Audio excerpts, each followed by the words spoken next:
And just happens to be we work with a lot of blue collar folks, but we have physicians and professionals and business owners and nurses and attorneys and all kinds of other folks that don't fit that blue collar job description, but definitely have that same mindset. Yeah. They're willing to master the mundane, to do the things that aren't sexy or exciting, but the basic stuff, that repping the fundamentals, the tried and true behind closed doors that nobody ever sees, to achieve excellence. And that's really what we're trying to do, is to encourage excellence. Welcome to the Blue Collar Millionaire Show. I am your host, Chad Hufford, and this is the podcast where we celebrate the unsung heroes of the working world. Each week, we dive into the incredible stories of honest, hardworking folks who have found financial success through grit, determination, and good old-fashioned elbow grease. So if you're ready to be inspired and learn how to turn your hard work into your own success story, you're in the right place. This is the Blue Collar Millionaire Show. Welcome back to the Blue Collar Millionaire Show podcast.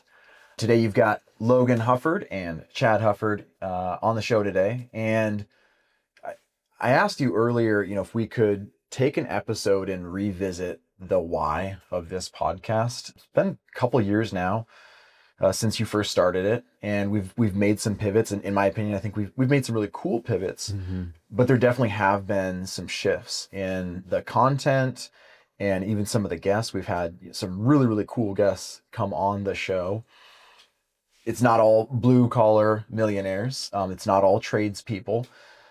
But we've had some folks share some incredible stories. We've had some folks talk through really impactful principles. And then, I don't think I am saying this just because I'm biased. Some of the coolest conversations have been some of the internal conversations that we've had, whether it's you and me and Greg. I still think of your conversation with Shane. That was one of the earlier episodes. Those ones have been really impactful in their own right, even when it's not an outside guest.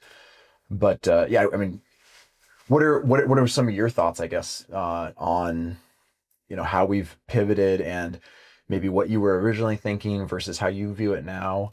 I don't think the goals have really changed. There's been a lot of pivots. A lot of those pivots were kind of behind the scenes stuff. Some of them were editors. That first 6 months was messy. And again, a lot of that was behind closed doors, working out some of the kinks we still haven't worked on. We lost a great episode with a client recently that we'll have to re-record because it's fantastic. But the why has always kind of been three pieces. And I wrote this down earlier: to encourage, to inform, and to connect. And really this is for our clients, the households, the individuals, the families that we're working with. And yes, they're not all blue collar. They don't look the same, they don't act the same, but there's, I think, themes throughout. Number one, we notice a coachability. People aren't coming just for affirmation. Right. They're actually wanting advice. They're willing to say, hey, I want to talk to you because there's some things I probably need to change to go from a good retirement plan to a great retirement plan, or maybe no retirement plan to a great retirement plan. Rather than people just coming in and saying, hey, I want you to be facilitators, to be order takers. I'm going to tell you guys what to do. And that's not a partnership. That's what you get at Denny's. You order something, you hope that that's what they bring you. But here, it really is coachability. There's grit, there's determination, there's people willing to do the hard things. They're willing to do the things that others aren't, to get to where others will never arrive, or to experience what others will never achieve. So the mindset and the behaviors, like those things are common themes through all of our clients. And just happens to be we work with a lot of blue collar folks, but we have physicians and professionals and business owners and nurses and attorneys and all kinds of other folks that don't fit that blue collar job description, but definitely have that same mindset. Yeah. They're willing to master the mundane, to do the things that aren't sexy or exciting, but the basic stuff, that repping the fundamentals, the tried and true behind closed doors that nobody ever sees to achieve excellence. And that's really what we're trying to do, is to encourage excellence, not just in finances, but really in how we live life. And there's a lot of hard principles, a lot of things that we don't see every day. And you think about some of the guests that you mentioned coming on, I think with Dan McGone talking about resilience. Shane and I talk about coaching. Like, there's all these things that they're not necessarily financial principles, but they're good life principles. Right. But they're hard. So to be able to encourage people and reinstill some of that hope, reinvigorate, maybe even optimism. One of the things that you and I have talked about is, human beings, we don't really store optimism. It's like vitamin C. Your body doesn't store it. You need regular doses of it. People need regular encouragement. This is a marathon. It's a marathon of doing difficult things. And it's also a marathon going against the grain. We're asking people to run uphill. If we do the things that everybody is willing to do, we have to be willing to accept the results everybody is getting. Those results are not good. So not only is this a difficult journey, it's a difficult journey in the opposite direction where most people are going. So again, to kind of summarize the encouragement, just to be that source of good news, a pat on the back, sometimes exhortation, and to be able to do that in a manner that is hopefully engaging. That's what we're going for. The other part of that is to inform. There's so much misinformation out there. And as we've talked about before, even on this podcast, we're drowning in a sea of data, but we're thirsty for discernment. And not all data is information, not all information is knowledge, and not all knowledge is wisdom or discernment. Yeah. And we're trying to bridge that gap between all this data and information and what is helpful knowledge and true discernment. And not just getting people to discern what is the right path, what choices do they need to make, but to encourage them to actually execute. And it's not enough to know, you have to actually do. And then the last piece is just, I think, to build community. And we can unpack any of these that you want more, but this is hard. We are asking people to take on a challenge that most people aren't willing to do, to make sacrifices today for a tomorrow that a lot of people aren't going to experience.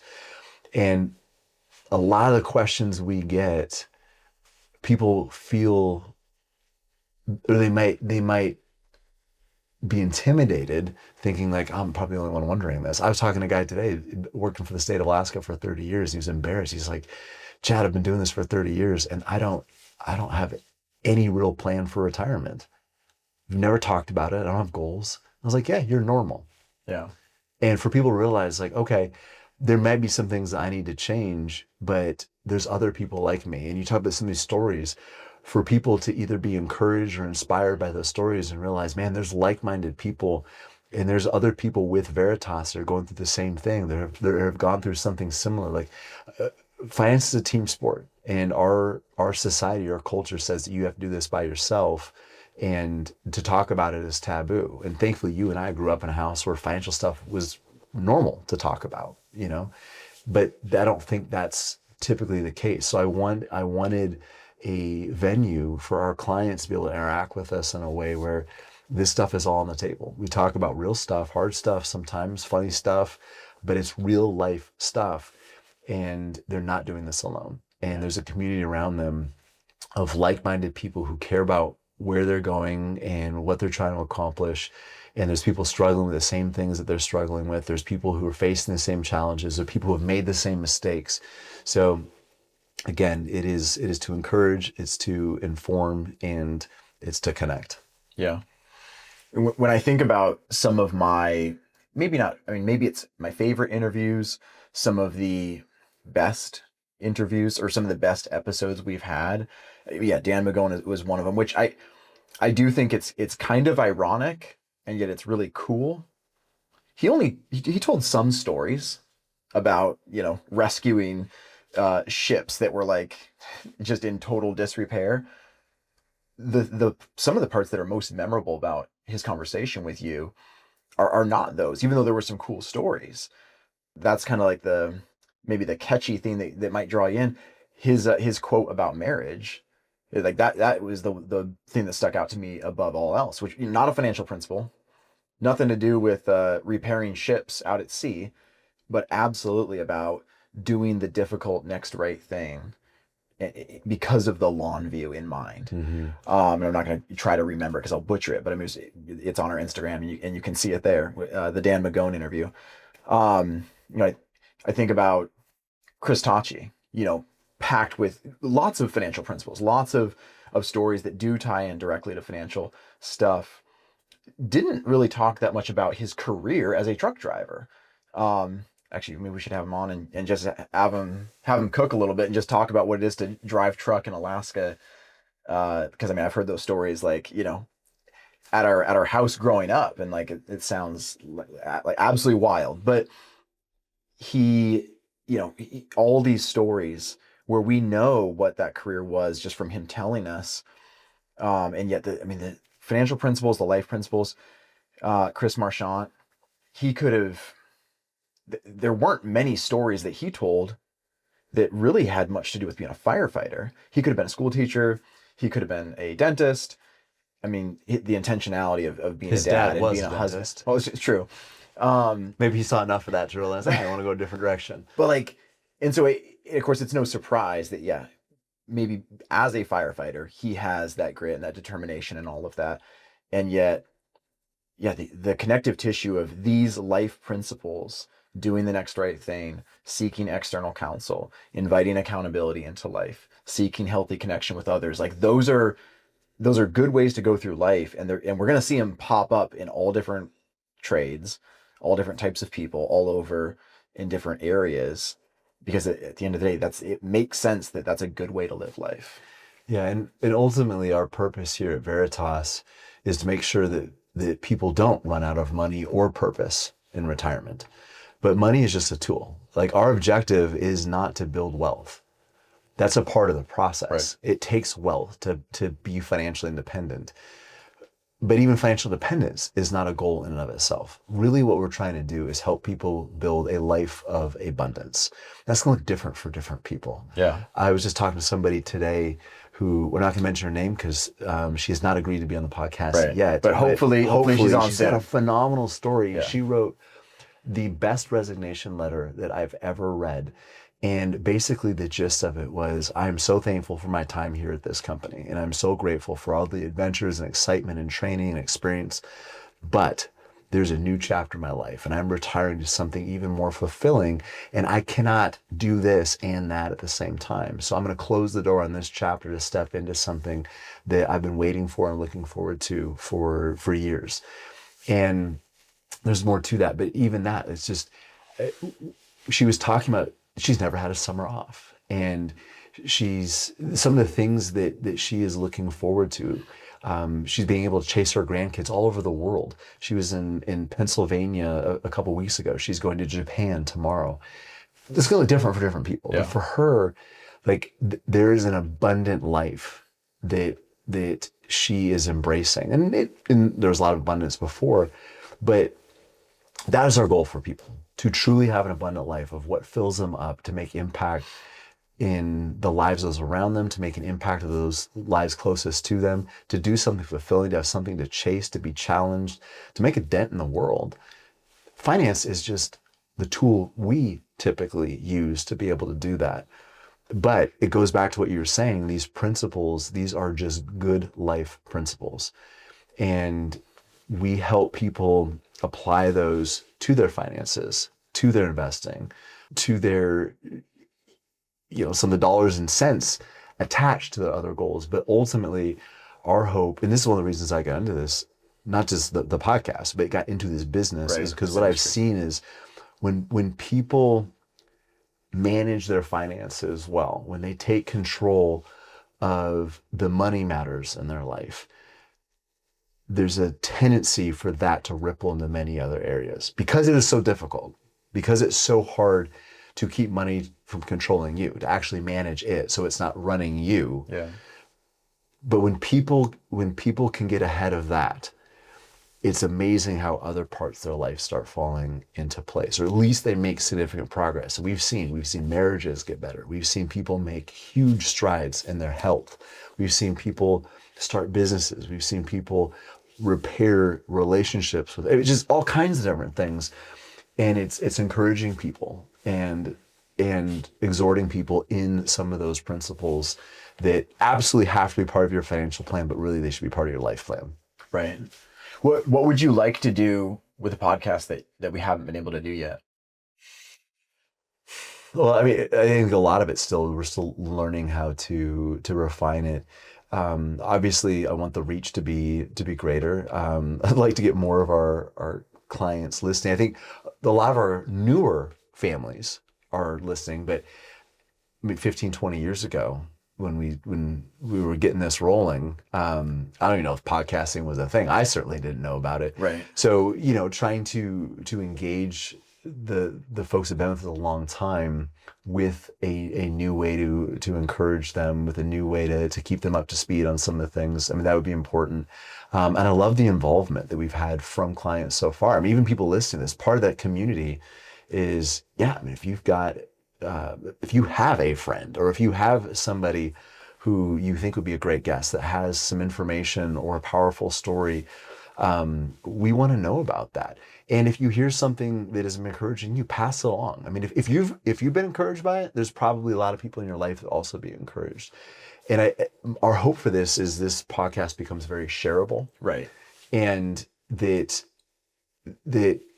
these principles and the information, the encouragement, the community can spread beyond the circle that we have at Veritas and go into the circles of our clients' lives. Yeah, I mean, that's something that I've been doing, and I'm trying to encourage, whether it's other folks here at Veritas or just when I'm in conversation with a client, is like, this can be the best business card in the world. If you're talking to somebody, especially if you know them well enough and you know an episode that might resonate with them, whether it's, oh, this person's a firefighter, I'm going to share, Chris's episode, or, this person drives truck, I'm going to share Chris Tachi's episode, or whatever. Or it's just, oh, okay, this person, they care about these things. This is it. I'm going to share these couple episodes. It's just an easy way to, pass along something that's going to be very encouraging. That's regardless of whether they ever would want to reach out to us, contact us. They may not, and that's fine. But you can give them something that, like, you as a listener have curated, that's going to really add a lot of value to their life, which is pretty cool. And obviously, if they do have a question, if they need guidance, there it is. They can reach out and we can have a conversation about it. Well, and even for our current clients too, but especially people who maybe we're new in relationship with, maybe they're just recently clients, or maybe not quite there yet, met with us a couple times, but we realize that it takes a lot of vulnerability to answer the questions that we ask. And one of the things that I think comes out of this podcast, that comes out of these conversations, whether it's you and I talking or talking with other clients, is people get to hear what we're about, and what makes us tick, and some of our vulnerabilities and things like that.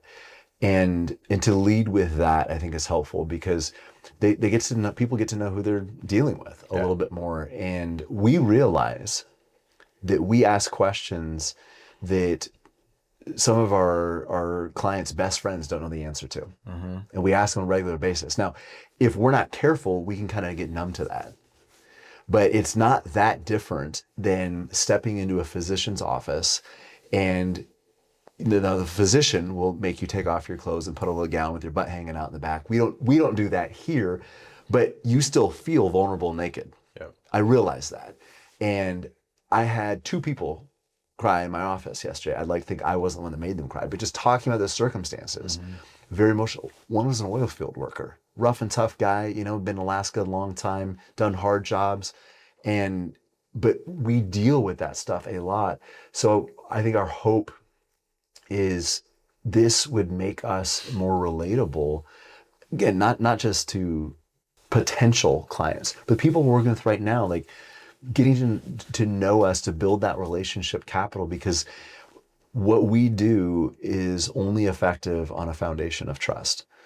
And we've talked about this before, Logan, but having to draw on that relationship capital at times. Like when your 401k looks like a 301k in the middle of a market decline, or when you lose your spouse, and you're dealing with all this estate stuff that you hope you never have to go through, or you get a surprise letter from the IRS, or whatever the thing is.